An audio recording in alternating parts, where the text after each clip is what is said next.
Welcome back, America. Just posted a video in suburb of Kiev. The Russian attackers have destroyed a museum which housed the unique works of Maria Primachenko, a world-famous Ukrainian folk artist, because that's what the Russians do. They just roll in and destroy. I'm joined by Salena Zito with the Yinzer Report, salenazito.com for all things Salena. Salena, tell me what you're hearing about the reaction in the heartland to the Russian invasion. Obviously, there's going to be a Ukrainian population, not going to be as big as Cleveland, which I think is the largest expat Ukraine population in the United States, but there are going to be a lot of Yinzer Ukrainians, aren't there? Oh yeah, absolutely. We have a very, very big Ukrainian population. The churches yesterday were just packed. Several churches in the area do the masses in Ukrainian, and you know I mean, anywhere you drive along in Pittsburgh or Western Pennsylvania, you can see the beautiful Onion Dome parishes just sort of dotting through the hills. I think what is most remarkable in talking to people, not just of Ukrainian descent, but also just talking to everyone in this country, is there's just been this galvanizing support for the Ukrainian people. I haven't seen us come together over something like this in an incredibly long time that crosses all kinds of socioeconomic, racial, whatever. In support of these people, we look at them with admiration in how they have just stood there and defended their country, defended their people, from whether it's the president down to grandmothers taking up arms. It's just, they've really been incredibly inspiring to us. Well, the Molotov cocktail makers are one thing, but also all the Ukrainian, they're in Poland. They thought they would be covering an exodus, and 400,000 Ukrainians have left. But thousands of Ukrainian men from abroad are coming back to fight for their country. And no doubt some women as well. It's very patriotic. It's very stirring. And, of course, the United States is leading from behind. I cannot believe Germany is doing more than we are, Salena. Yeah. It is. It is almost, if you know, whether you talk to people on the ground or even if you go on social media, it's rather remarkable to see how we have just sort of bypassed whatever our thought leaders are saying in Washington, and we are looking at it sort of shoulder to shoulder, peer to peer, about what can we do, how can we help, you know, and just ignored what is coming from Washington, because whatever is coming from Washington is nothing. And yeah, this is a sad fact, Salena, at least it's my impression. They don't trust President Biden to give any statements. That's my assumption. They sent him to Delaware. Think, you know, he's the president, so they don't send him anywhere. But he decided to go to Delaware. His advisor said, good idea. Russia raised its nuclear status. We don't really want you freelancing about minor incursions, because you might say something like a minor tactical weapon wouldn't get us upset. We don't have a president who's other than infirm. No, and this, by the way, this attitude towards him crosses all ideology.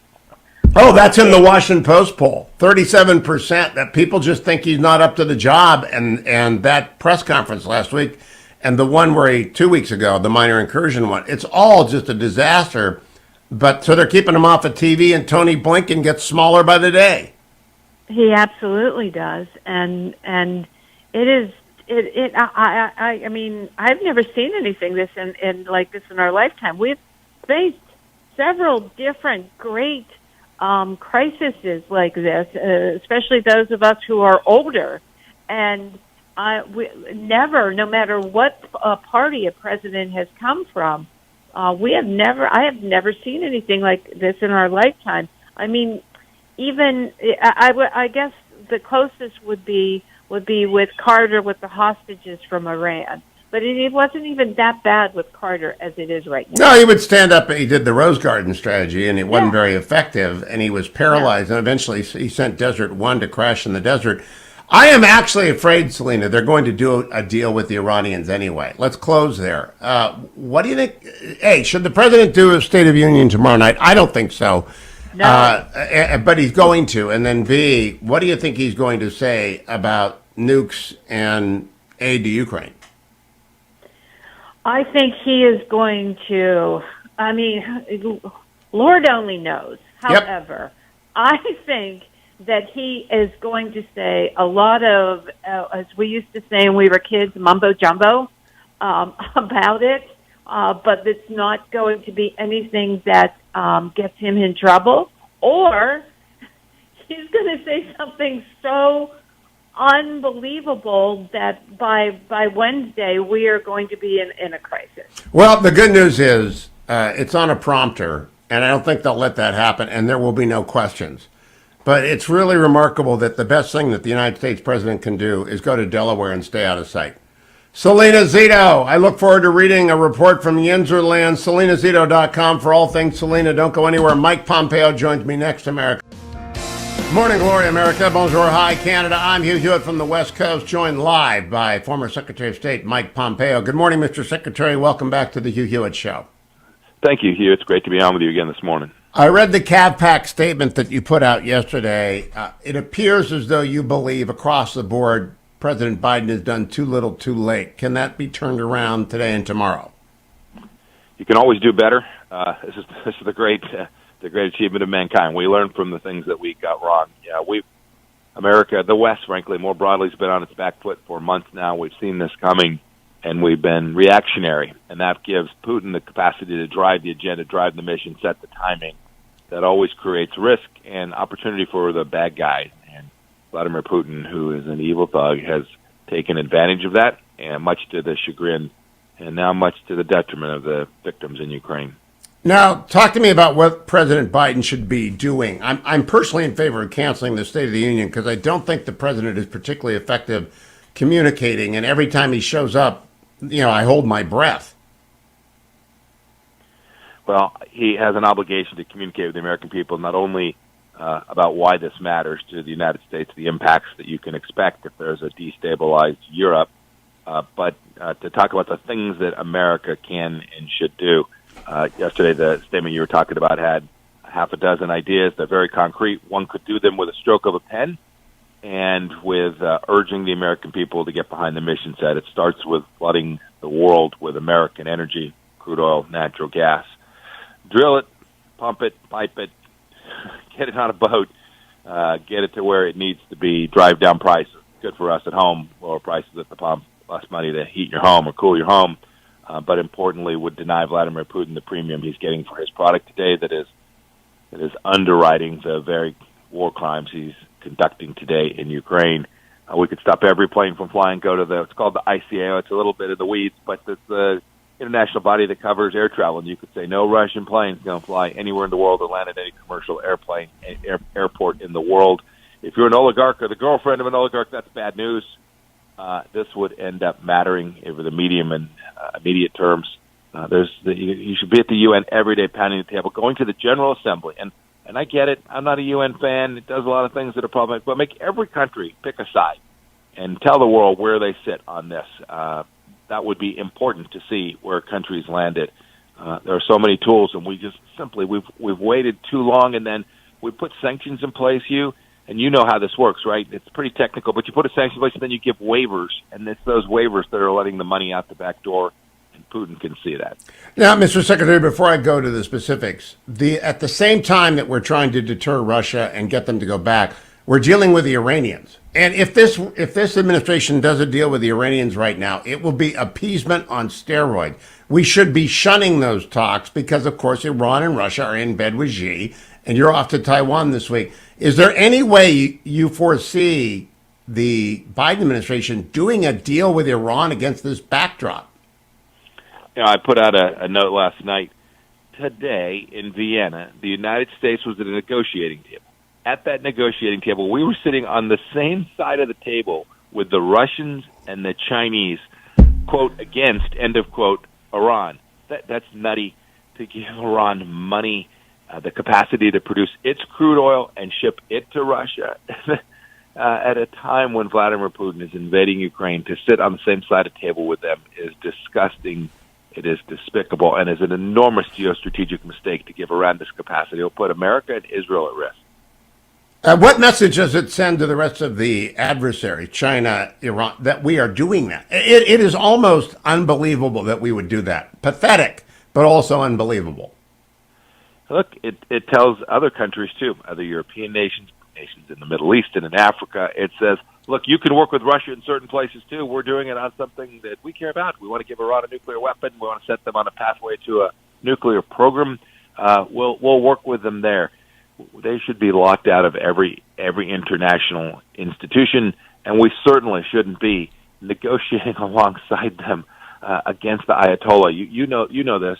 That's a strategic matter. China, Iran, Russia have enormous shared interests in moving military weapon systems around the world, and Iran will provide enormous support for the Russians. To think that they're winking at each other, looking at each other across the table with the Americans sitting on the side with the Russians, it's incomprehensible to me, Hugh. Now, Mr. Secretary, Germany is incomprehensible to me, but in a good way. And you dealt with them for 4 years as CIA director and Secretary of State. And you know that Angela Merkel was basically the blob in the center of Europe. Scholz has showed up, and all of a sudden, Germany is back defending the West. Are you surprised? I'm heartened. It makes me really appreciate that he feels like he can do that the German people are allowing him to do this. He has taken the lead to now say that he's going to ship weapons. Now the proof's in the pudding. Two pieces to this. First, it was great to say we're going to halt the pipeline for a bit. It needs to be completely canceled, and then ultimately demand that the pipeline build be dismantled. This has to be long-term. Second, he said they're going to ship weapon systems. Ship them, for goodness sake. Maybe he has. Maybe overnight he did. I haven't been able to find that out. But put him on a plane. Show me a video. We got to get this moving. We are late. We are behind. The Germans should have been doing this. The Europeans should have been doing this since we've all seen the famous videotape now where President Trump was demanding this 4 years ago. I'm happy that they're doing it. Germany can't be pacifist in the face of this kind of aggression against Europe. They should take the lead. They're a big economy. They now say they're going to get to 2% of their GDP. That's a promise they had made an awfully long time ago. The right number is 4 or 5, Hugh, and they need to get there in an orderly way, but just as expeditious as possible. They have the lead responsibility of providing the security blanket for Europe. Mr. Secretary, when you were at the agency, there was the initial commitment by former President Trump to send javelins and other lethal aid to Ukraine. Most of that, I think, was handled by the agency. I think the Army slow-walked it for a while. Are you satisfied with what happened at the agency and the Department of State under your tenure, that we got as much as we could, as fast as we could to the Ukraine, and did we get enough? Goodness. I wish we could have done more. We were moving fast. We were reversing years of American policy where the Obama administration with President Biden as the vice president was refusing to ship those very systems. It took a while for us to get the pipeline sufficiently full and begin to move that equipment not only into Ukraine but to the right places. I'm proud of the work that we did. You always look at it and say, gosh, wonder if there was just anything more we could have done.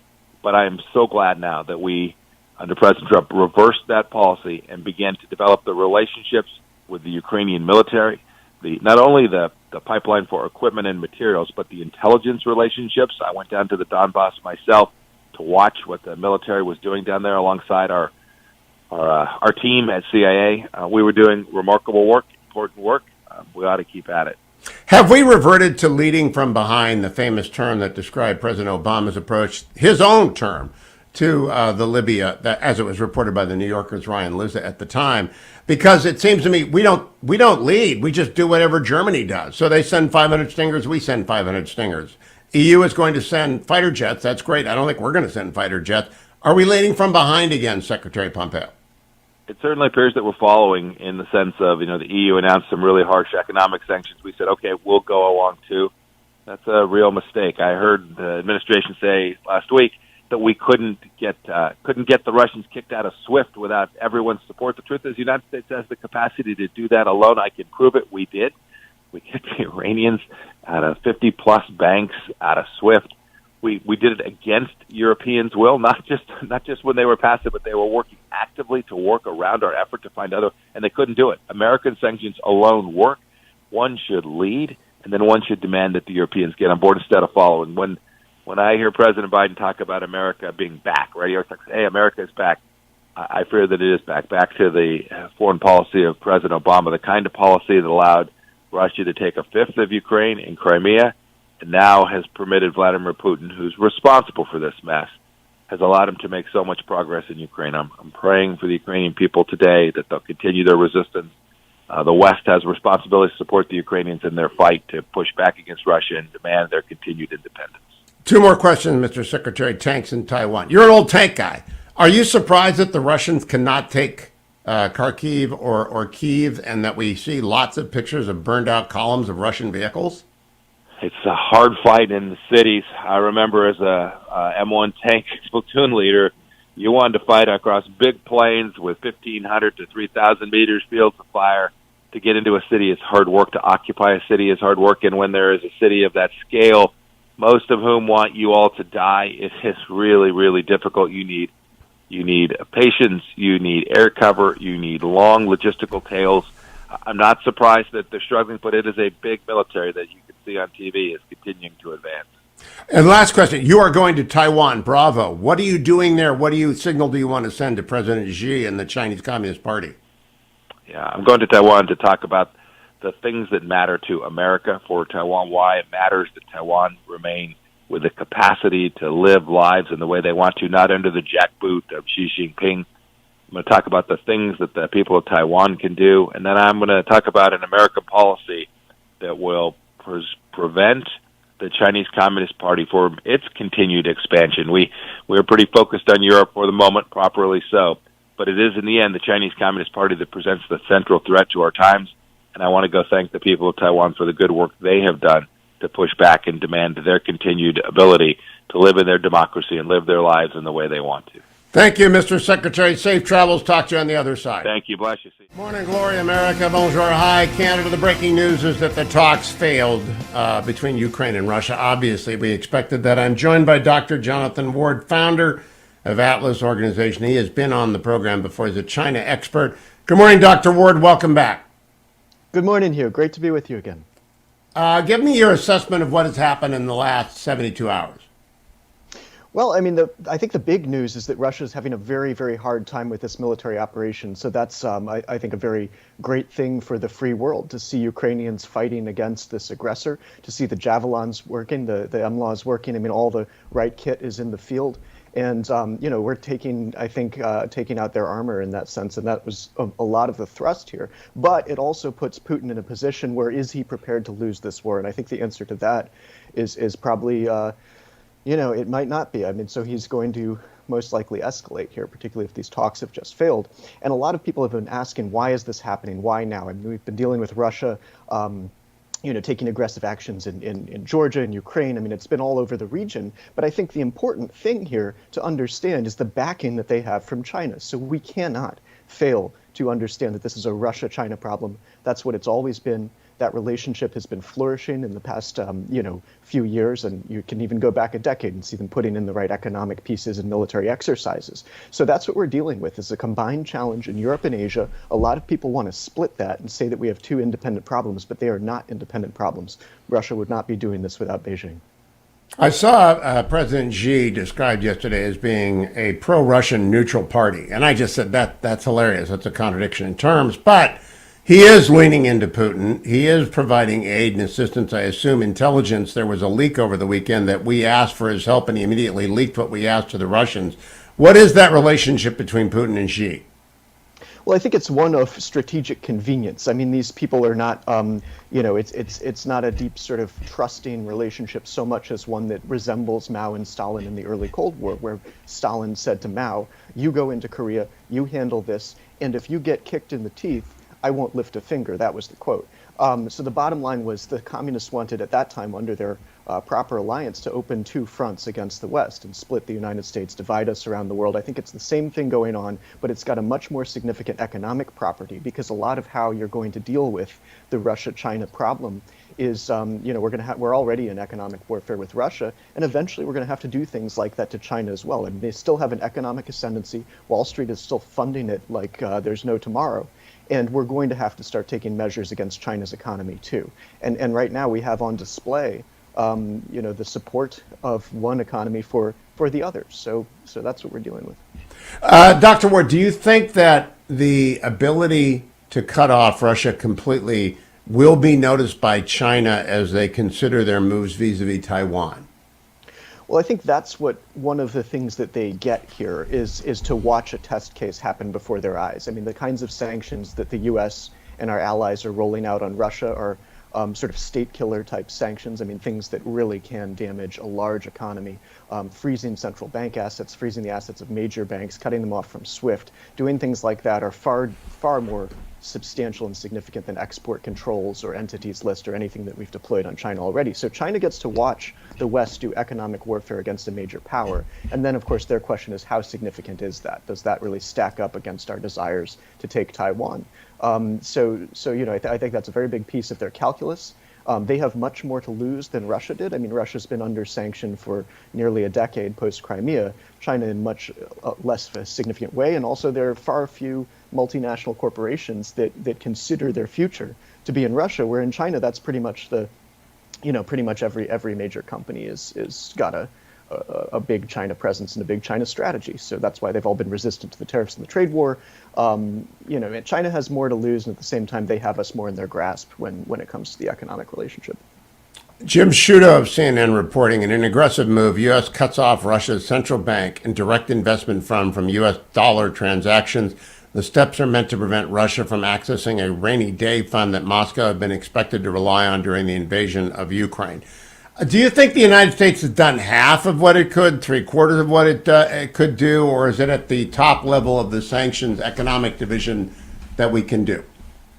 Oh, no, I think we can do much, much more. And, the point that you just made about the reserves, I mean, there's a Chatham House financial warfare specialist talking about fortress economics and how Russia and China have both, Russia to a much larger degree, built up reserves, the ability to withstand Western sanctions. So it's not that we just get to do this and have total economic victory. I mean, these guys have been preparing for this, and China's doing that too with the stockpiling of semiconductors and the indigenization drives. On each side, they have their ways of countering this, and of course, the oil price has gone way up, and that's going to give Putin a certain amount of ballast here.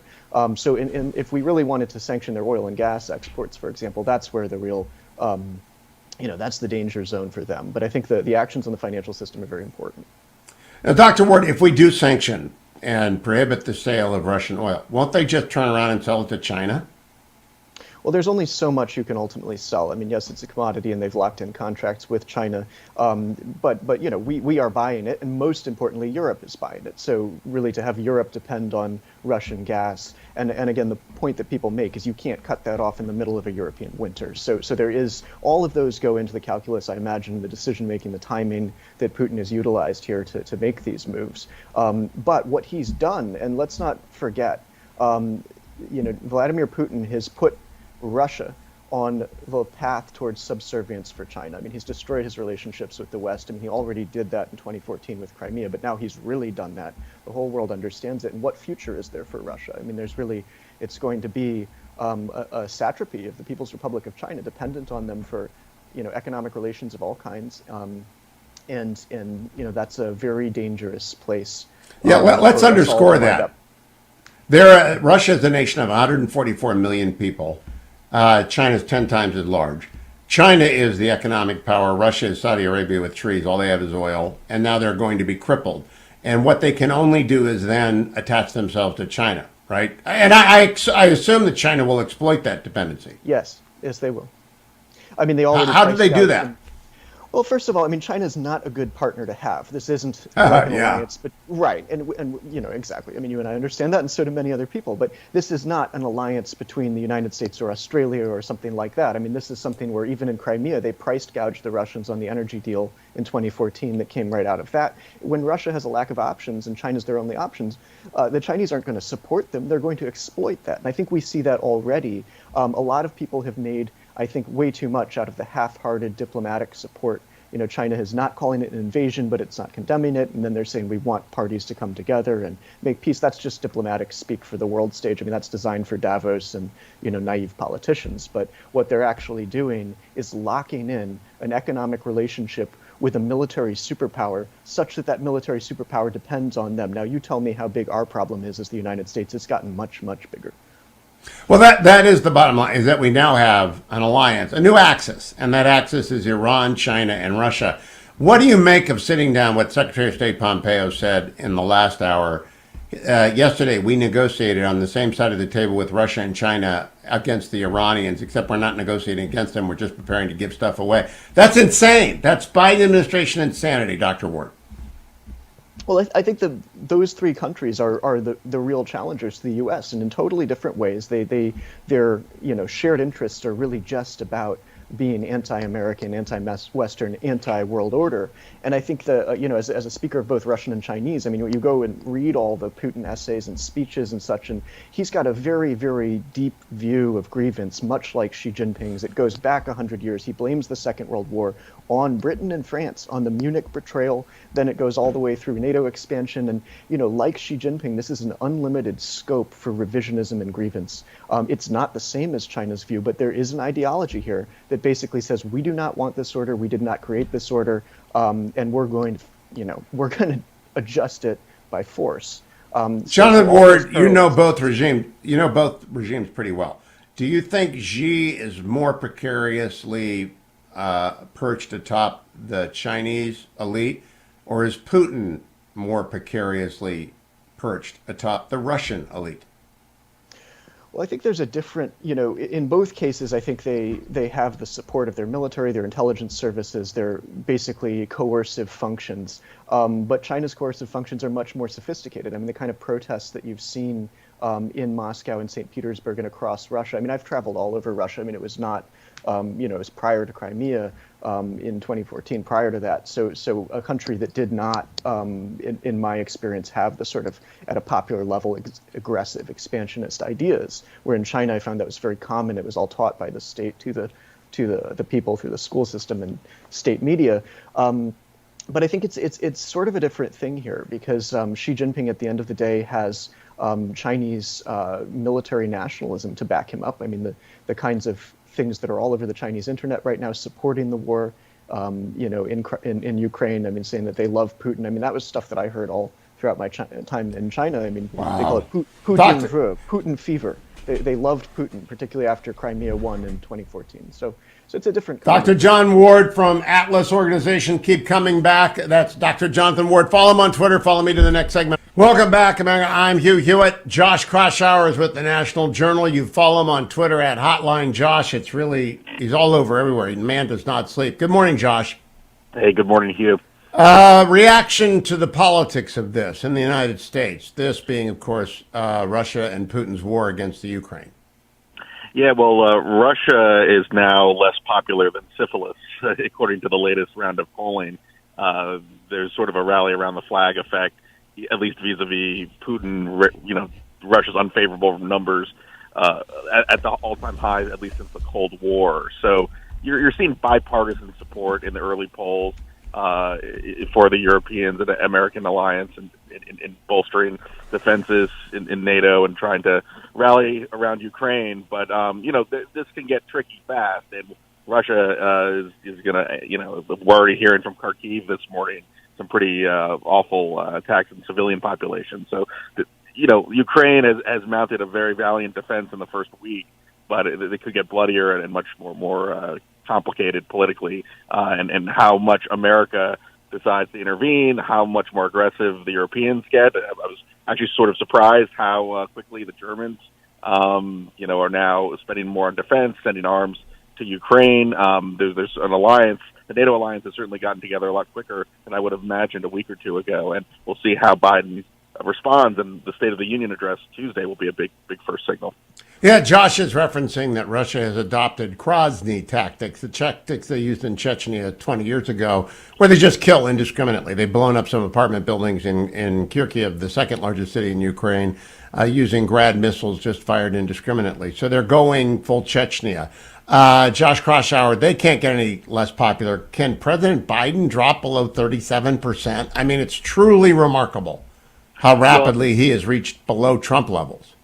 Yeah, so typically in a wartime situation, American presidents, leaders have, benefit from a rally around the flag or rally around the alliance effect. I'm not sure if we're going to see that much with President Biden. Now, look, there are a lot of complicating factors. We're a lot more partisan than we ever were, and a lot more tribal. The reaction from Republicans has been to criticize Biden's slow response and weak handling of Russia, Ukraine, not amping up sanctions quickly enough.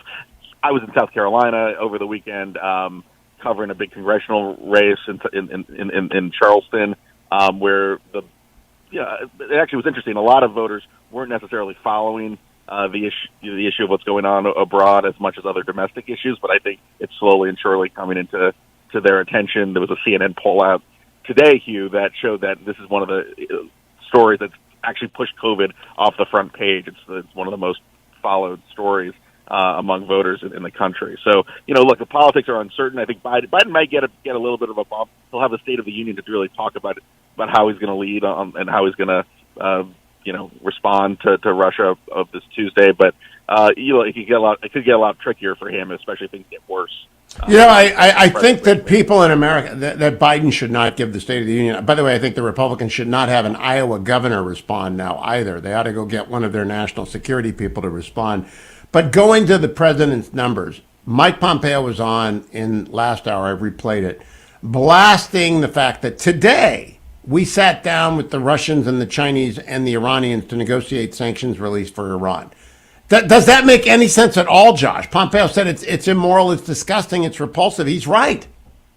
Yeah, you saw the former Secretary of State, John Kerry, a few days ago give an interview to a Middle East network where he said that he's still up for talking to the Russians on climate change initiatives. So there is sort of a split screen going on between the Europeans who have, within the last 24 or 48 hours, have totally changed their view of Russia, totally amped up their focus on how to protect Europe, how to fight back and help Ukraine fight back against Russia. Watching Jen Psaki, the White House press secretary, on the Sunday shows, watching the White House response, there hasn't been as much of a shift. We just saw Biden's press conference in the week where he said, "Let's wait a month. Let's wait a month to see how this initial round of sanctions, which have since been amped up, would go." But there's seemingly there's not as much urgency. You have the president in Wilmington, Delaware, over the weekend. There's much more urgency, it seems, on the European front than it is in the United States. And it's so underwhelming, and I think the president is once again leading from behind, like President Obama did, just matching whatever the Germans do. They send 500 singers, we send 500 singers.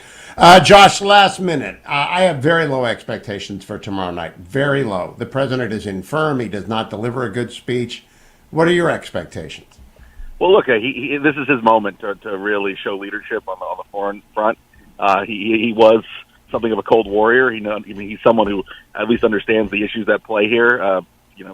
Coming of age during the Cold War politically, so that'll be a big test for him. And I also think on the domestic front, it's interesting that a lot of states and a lot of and even the Congress itself, the House itself, lifting the masking mandate. So I think there's a need to project some sort of domestic normalcy as we're seeing all the chaos and violence abroad. So there's going to be an attempt, at least on the domestic front, to show that we're getting past COVID. That's going to be one emphasis of this speech.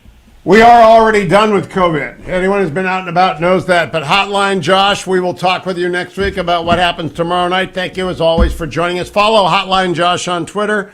Follow me tomorrow's next Hugh Hewitt Show. Online, I'm keeping you posted. Mike Pompeo has posted the audio and the transcript at HughHewitt.com. Please be generous to Food for the Poor. The Give Life banner is at the top of HughHewitt.com. I'll be back tomorrow, America.